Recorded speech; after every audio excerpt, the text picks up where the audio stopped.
Hey yo, it's been a few days since I saw my favorite people, those who I've termed the viewers of the tube. I hope everyone is surviving the downtrend, the crash that no one saw coming. It's been a red December so far, and we need a pick-me-up to get some relief. So how about some of our content to make you feel better and calm that stomach? We call it Chico Bismol, because it's time for Chico Crypto.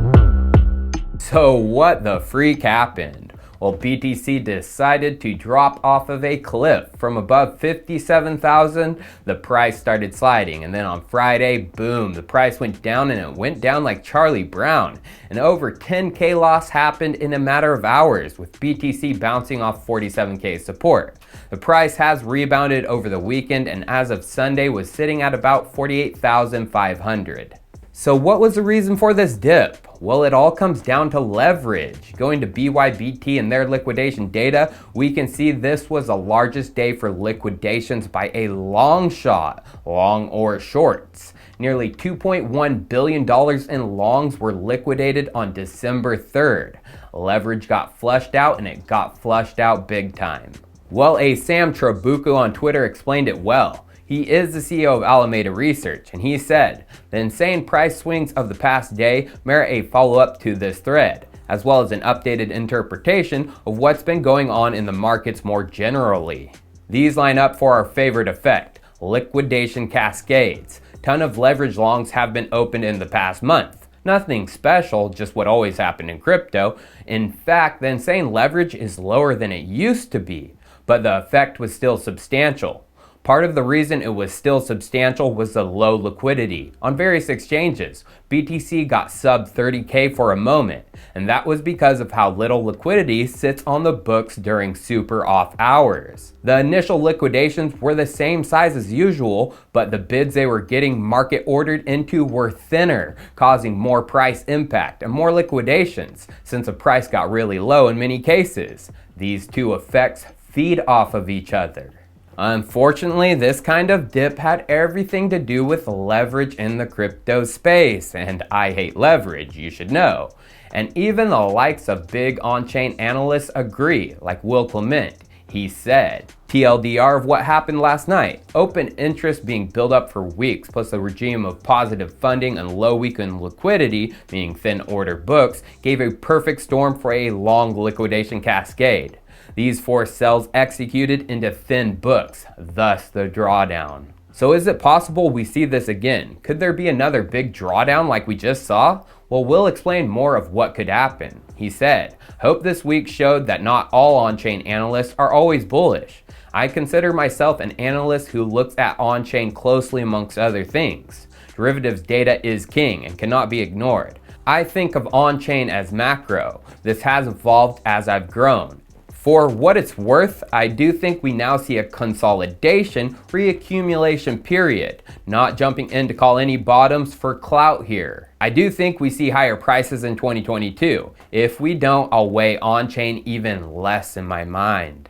So researchers from Alameda to on-chain analysts like Will agree, this had everything to do with leverage. They aren't bullish in the short to midterm. They are hoping this is a bottom, but no one is going to be the one that calls for it. So what are my personal thoughts? Well, everyone was expecting the peak to be in December, even myself. I've been saying it for the longest time.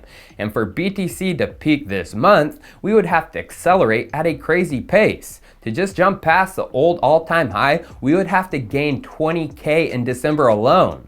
This is unlikely to happen. But it would make sense if the lengthening cycle theory is true to make it look like it was over in December by having big dips. And then once Q1 starts next year, we begin off to the races again. If this is true, my thoughts, possibly another dip and then sideways and then bullish next year, it would scream opportunity for altcoins in December. There will be certain times where you could snipe some major altcoin opportunities. So for the rest of the episode today, let's uncover some of those top altcoin opportunities I see in the crypto space. And guess what? My picks have a lot to do with energy. So have you ever heard of the SunSpec Alliance? Well, the SunSpec Alliance is the information standards and certification organization for the distributed energy resource industry, DERS industry. Now, the SunSpec communication standards address operational requirements of solar and energy storage on the smart grid. It's an alliance of over 140 solar and storage distributed energy industry participants, together pursuing information standards to enable plug-and-play system interoperability. They are creating the certifications and standards for the DER industry to allow these systems to work together, of which their certifications and standards are already being placed on these DER assets, their resources, from the likes of Huawei, from the likes of LG and Sonnen, and for hundreds of other DERs across the industry. So who is a part of this alliance? Well, mostly energy industry participants, including those who have products certified by SunSpec. Both LG and Sonnen are in there.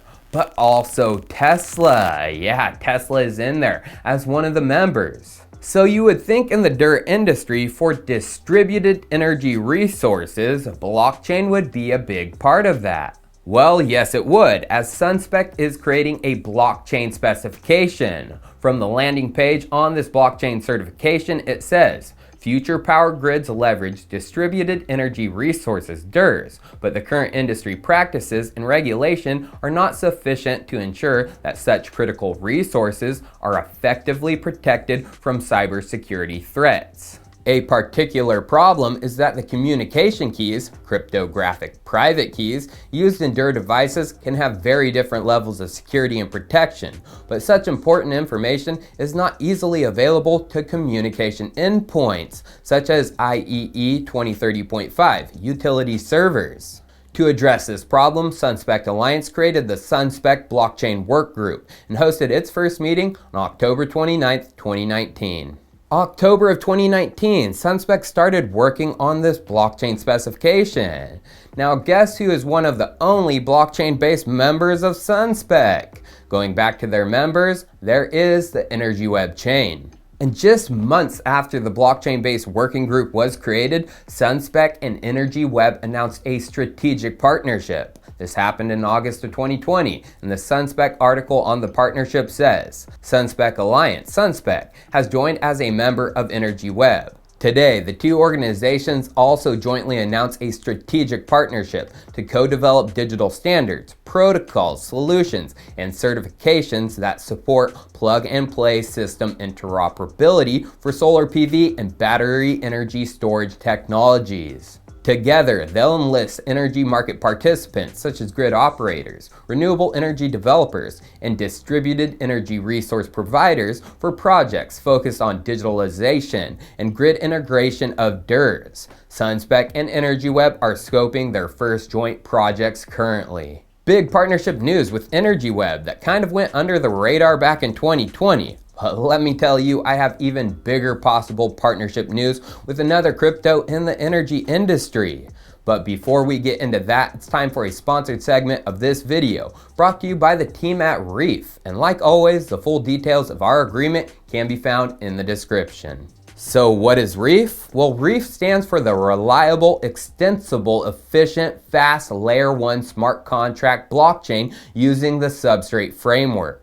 It was built to make DeFi NFTs and gaming easy to use for newcomers. Their Reef chain provides high scalability, enabling almost instant low-cost transactions, and it is the first cross-chain DeFi operating system built on Polkadot that integrates with the DeFi ecosystems of Ethereum, Polkadot, Avalanche, Cosmos, and Binance Smart Chain. And because the Reef chain supports Solidity and the Ethereum virtual machine, it enables developers to seamlessly migrate their dApps from Ethereum, which has fostered a culture of innovation. And those dApps are actively being built on Reef chain. Reef even has an incentive program for developers with their $20 million grant fund. And more recently, Reef sponsored the DeFi and cross-chain interoperability hackathon hosted by Gitcoin, where they paid thousands of dollars for 3 bounties that focused on some of Reef's greatest needs. And more hackathons are currently in the works. And just this week, Reef V8 was activated on the mainnet, bringing the most significant blockchain upgrade since their mainnet launch. And with their DEX Reef swap and the newly added Reef.js Firefox browser extension, right now is the time to start getting plugged in. And the Reef team encourages users to help test their products. And for those who share their feedback, there might even be some Reef tokens in store for you as a thank you for sharing that feedback. Speaking of their token, Reef, it's truly growing and rising in the ranks of the Layer 1 blockchain solution industry. Reef is available as an ERC20 token on Ethereum, and it's on BSC, and it's convertible one-to-one with the native Reef chain token. Reef, the token, is used for on-chain governance and can currently be bridged to participate in staking and bonding. And Reef is listed on some of the world's largest crypto exchanges, including all the major DEXs, Binance, Huobi, Bitfinex, and 2 weeks ago it went live and is fully now integrated with Gate.io. So make sure to pay close attention to Reef and their latest announcements. They have several big projects in the works to be released on the Reef chain, and they're close to launching a Reef MasterCard debit card. So follow their Twitter account and find the links to their Telegram and Twitter channels in the description so you can jump in and join their community. Now back to that big possible partnership with another energy and climate crypto player, and that is KlimaDAO. A Diamond Hands Klima tweeted this on Twitter over the weekend. They said, "Did I hear that Gold Standard is going to be working with KlimaDAO to bring carbon credits on-chain come January? Bullish Klima." Yes, during the KlimaDAO office hours, there was talk of Klima working with Gold Standard to bring carbon credits on-chain by the beginning of next year.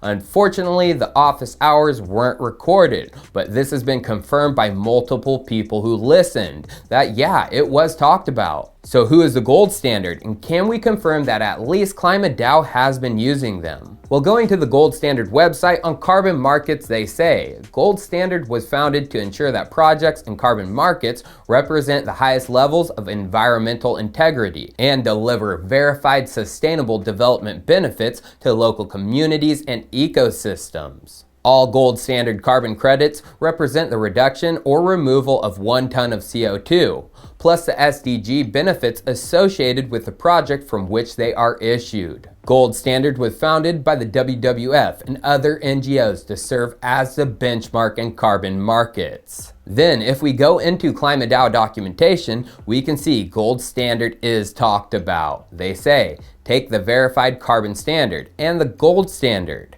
They're widely considered the 2 highest standards for quality carbon offsetting in the world and certify all of our projects. They guarantee that every ton of CO2 offset is additional, contained, permanent, sustainable, verified, and unique. So while you'll always be able to find someone online selling uncertified or questionable offsets, going with these standards, which KlimaDAO does go with, will make sure your offsets are trustworthy and effective. So Gold Standard is already being used by KlimaDAO, so a partnership to bring the offsets on-chain wouldn't be that far-fetched. Now let's just go look at some more of the partners and supporters of the Gold Standard. As we can see in institutional partners, they are supported by Climate EIC, a climate group supported by the European Union, the Swiss government, the Luxembourg government, the German government, the World Bank Group, the United Nations, Goldman Sachs, and even the WWF, who helped found them. If this is true, this is massive. KlimaDAO partnering with the Gold Standard to bring carbon credits and offsets on chain by January. Hopefully, we'll get more on this here soon, and I'll try to be there to update you guys on it all. Cheers, viewers. I'll see you next time.